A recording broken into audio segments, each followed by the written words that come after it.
The Socceroos were hoping to claim their first victory in a World Cup knockout match, but Sam, instead they've had their first taste of penalty shootout heartbreak. They sure have. And what heartbreak as well. You know, it was a pretty disappointing penalty shootout as far as penalty shootouts go. It's never a great way to lose a match as high stakes as this one in such circumstances. But the way in which the Socceroos went about it, missing 2 of the penalties, conceding all of them, was really disappointing. And I think that's the overwhelming feeling amongst a lot of Socceroos fans here in Australia.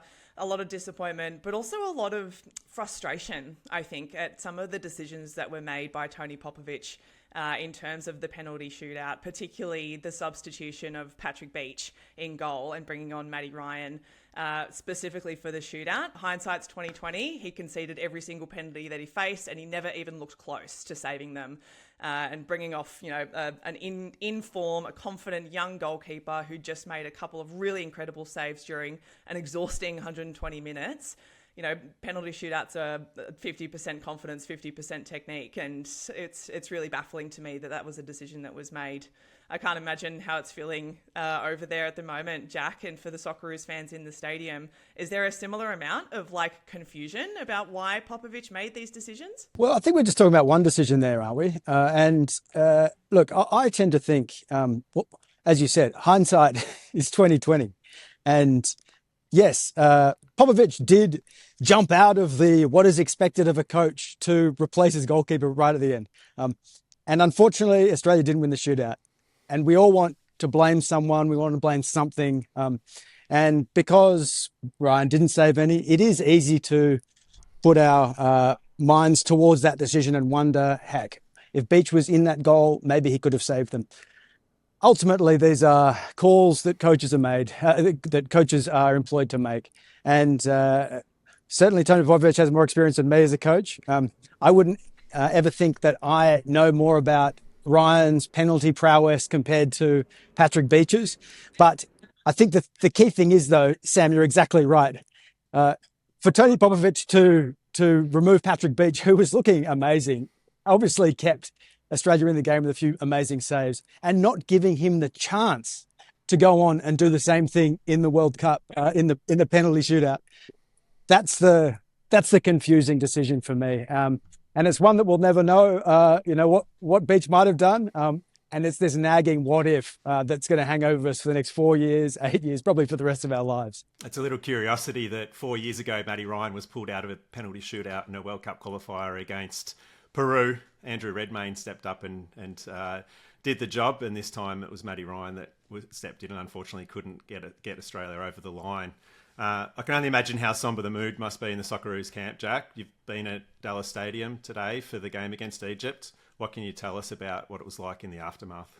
Yeah, it was. The day was a great day, right? Incredible venue here, a domed 80,000 seat stadium. Very unusual place to come. Texas, car parks everywhere. So it was a very distinctive footballing experience here. Huge expectations from 5, 6, 7 odd thousand Australian fans here in the stadium. But this shootout, after such an arduous 120 minutes that I don't think many people enjoyed, to then suffer through this penalty shootout and those 2 heartbreaking moments, right? To see Harry Souttar walk up and he looked so tired when he got up there. You know, this is a guy that's performed well above his expectations for this tournament. And for him to just lean back and scoop it over was devastating. I thought it couldn't get any worse than that. But then there's Lucas Harrington. You know, I think the guy that everyone in Australian football has taken in as one of their own. He is like the shining light of Australian football.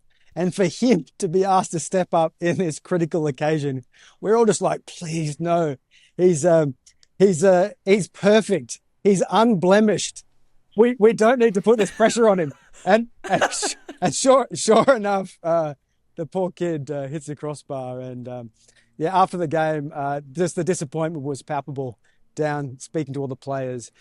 We saw red eyes from Aziz Behich. Jackson Irvine was more or less in tears. He choked up during one answer. And then we heard from Lucas Harrington, who was Clearly his heart was racing.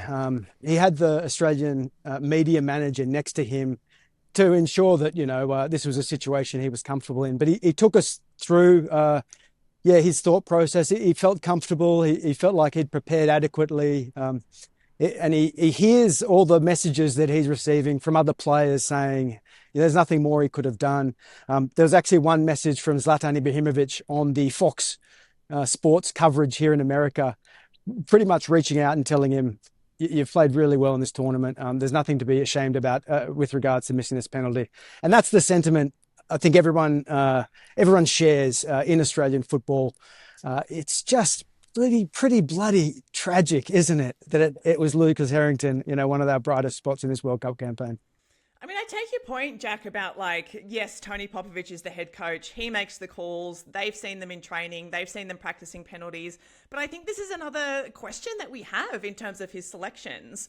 Why do you have two centre-backs taking two of the most decisive penalties in this shootout? Sutar taking the first one. And then you've got young Harrington, who has spent the last 120 minutes alongside his centre-back partners hoofing the ball upfield, coming on for one of the most important penalties that any penalty taker can take in a World Cup. I really question those decisions. I question putting such a young kid on his World Cup debut who's never scored a goal for Australia in a position of pressure like that. Sure, maybe he bangs them away in training when there's no pressure at all, but this is very different. Surely you want really calm, really experienced heads to step up to that ball and slot them home in the way that you need them to be done, in exactly the way that we saw Egypt do it. Their penalties were perfect. They were so calm. They were so easy. They didn't look rushed. They didn't look panicked. But we just seemed really overwhelmed. And I'm really curious about the decision-making there from Popovic. Why choose this series of players when you've got such experience waiting there to step up and do something potentially a bit different? There's lots of different, I think, selection decisions that Popovic made, not just with the penalty shootout, but also during the game itself. Starting Irankunda as the centre forward once again, even though he really didn't do much in the final game against Paraguay because he was playing with his back to goal. He was shoved around a lot, fell in the grass a lot, won a couple of free kicks, but that's not where he's good. That's not where he is most explosive. It's not where he's most impactful. So why do it again? You've got Mo Toure who's there. You've got Tete Yengi who's there. We know Irankunda is best when he's playing wide, as we saw against Turkey. We know he's best when he has the opportunity and the space to explode in behind a back line and latch onto a long ball that's flicked on by a centre forward who's taller than the rest and who can stand up to those physical challenges. Why didn't we see that? Why did it take 74 minutes for Tony Popovic to make a structural decision to bring Toure on and allow Irankunda to come off the field? He didn't even get a chance to play alongside his childhood friend. These are some of the sort of the bigger questions I have, I suppose, in hindsight, looking at this World Cup campaign, not just this shootout in isolation, which is, I think, justifiably, we need to be quite critical of Popovic's decisions. But I think broadly, the way that the Socceroos went about this World Cup needs to be thought about and critiqued really thoughtfully, because there are a lot of different decisions that were made throughout these games that I think should have been different. Look, I'm never thought I'd be a Tony Popovic defender, but a couple of things happened in this game that I think are worth bearing in mind. Jordy Boss's injury was huge, and that was a massive loss. He was one of our best, perhaps our best outlet in that first half, down that right flank and even briefly on the left flank. He spent a couple of minutes there.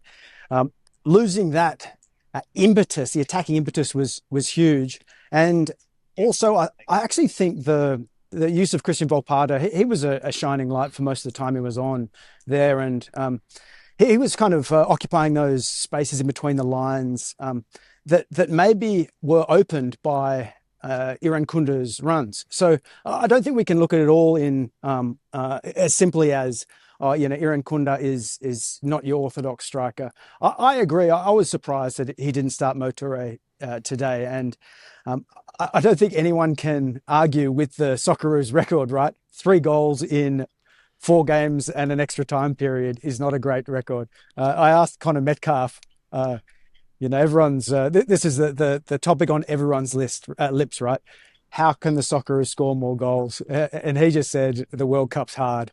And so I think it's important to remember that. But also, I think that Australia needs to aspire to, more than just this last 32 phase they're in now. And yeah, somehow Australia has to unlock the best out of maybe their limited talent pool going forward, but it doesn't feel like they got that right in this World Cup. Of course the World Cup is hard. What kind of answer is that? Every team coming into this World Cup is going to be a good team. That's how you qualify for the World Cup in the first place. But I think, Jack, what you're saying there is like something that really resonated for me is what actually former Socceroo Tommy Orr, who was on the broadcast, said really well, which is that like this iteration of the Socceroos, yes, has some really brilliant individual players, but the way that we've approached this tournament is very much Tony Popovic's style, which is trying not to lose as opposed to trying to win. And today's game really felt like Australia trying not to lose, whereas Egypt, especially in extra time, really felt like they were trying to win. And for me, when I think about the bigger sort of selection of Popovic and the fact that he's just been given a contract extension for the next couple of years, he's a very defensively minded coach. We know this. We saw this from him at club level. Is he really the right person to get the best out of these shining attacking talents that we have? Is he the best coach who's going to be able to coordinate the Socceroos attack in the way that, as you're mentioning, is going to be able to facilitate those kinds of goals? This World Cup has shown us that so far, it's just kick it to a talented, creative player and hope that they execute a piece of magic. That's what we saw against Turkey. Christian Volpato, who came in, had a couple of really exciting moments. But there wasn't really anything that was consistent. There wasn't anything that was structural in that attack. It was try and get the ball to midfield and then hope that one of our forwards does something good with the ball.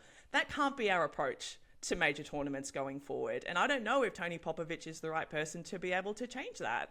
Sam, as you sort of just touched on, Christian Volpato was involved in a lot of the Socceroos' brighter moments, had that early chance that flicked the crossbar. But at times his end product, I guess, let him the side down.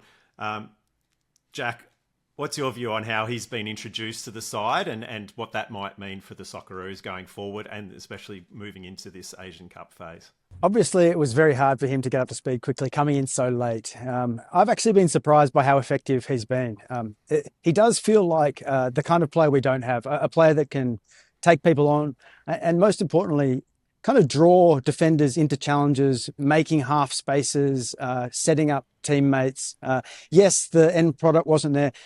Wasn't that chance on his left foot in the first half one that he'd like to have back?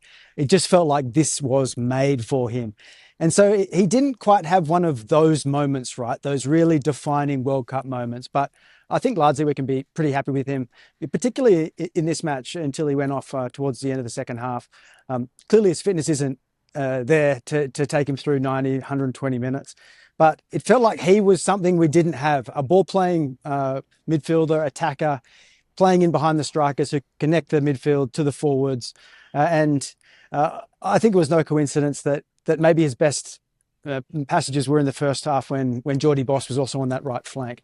So potentially we've got this strange right side of Australia's attack now with the two left-footed players maybe developing a bit of a connection. That's really promising. And I think, this is only a couple of games into Volpato's career, right? So I think certainly alongside Harrington, alongside Cherkati, alongside Iran Kunda, there are a lot of positives to come out of this World Cup, Volpato being one.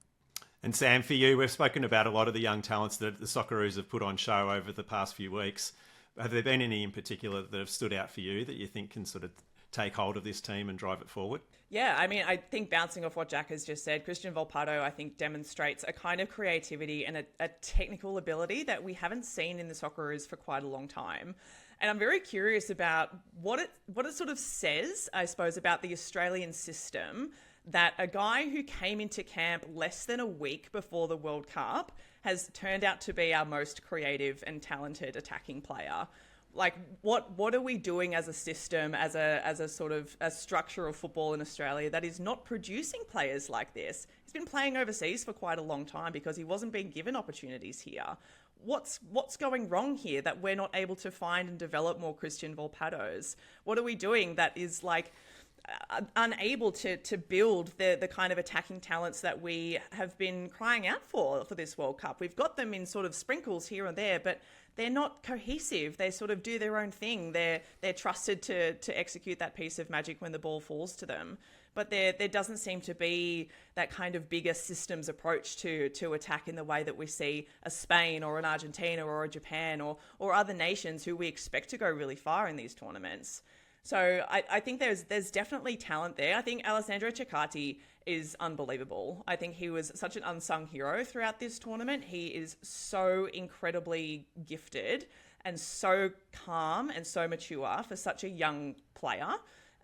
He marshaled that defence alongside Harry Souttar so beautifully. He very, very rarely put a foot wrong.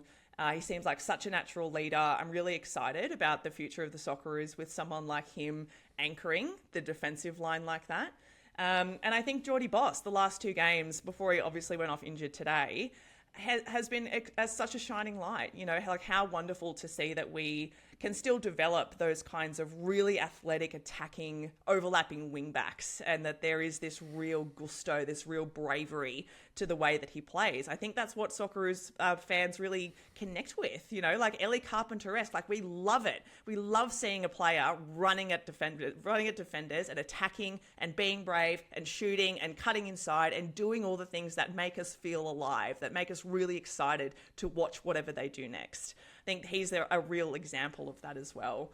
So yeah, I think like this generation of Socceroos, they, I think, have maybe one more World Cup cycle in them before they really reach their peak. And that's the thing that gives me confidence and comfort, I think. Maybe this came a little bit too soon for some of these players at the moment. But another 4 years together, if they're able to be consistent, if they're able to start to really bed in some of these more attacking principles and structures we've been talking about today, I think the next World Cup can be one that we can be really excited about. And Jack, you've seen the 4 Socceroos matches live during the World Cup. Is there anything in particular amongst the signs for hope for the future that you think that needs to be added or perhaps improved that might mean that next time they can win a knockout match for the first time? This Egypt match, I think, is really instructive because the previous 3 matches, you kind of saw very basic requirements for the Socceroos. Against Turkey, defend with all your might. The US, they really weren't in the contest and they just tried to find some way back into the game in the second half. And against Paraguay, I think it's fair to say neither team was really pushing the other to their limits. But against Egypt, this is where we saw all the good and maybe less good about the Socceroos, right? Their ability to evade the press, control the game. They had pretty much half the possession in this game. They didn't really make the most of it.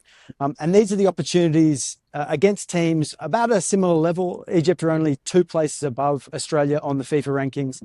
These are the kinds of opponents that Australia should be testing themselves against more regularly and finding some way to impose themselves, right? Develop this Australian style, understand, particularly with this new generation, how Australia wants to play and test it against these very good teams. And I think if they can do that over the next 4 years, know what you can get off from guys like Mo Toure and those other fringe players where there's still a few question marks around. If we can get those guys up to speed, playing within a system, I think there's a really strong future for the Socceroos, not only 2030, but beyond 2034 for this whole generation over the next 10 years or so.